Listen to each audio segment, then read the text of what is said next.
আজ উচ্চ মাধ্যমিক পরীক্ষার প্রথম দিন। তো আজকের এই প্রথম দিনে আমরা প্রত্যেক উচ্চ মাধ্যমিক পরীক্ষার্থী যারা রয়েছে তাদেরকে আন্তরিকভাবে ধন্যবাদ জানিয়েছি, শুভেচ্ছা জানিয়েছি, সকলের উজ্জ্বল ভবিষ্যৎ কামনা করছি।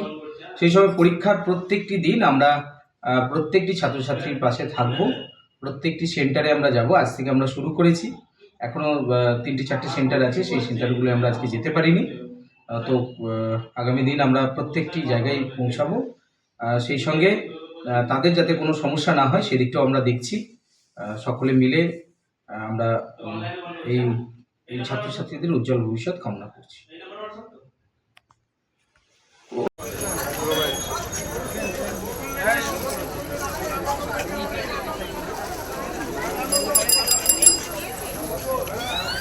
গাড়ি আসছে না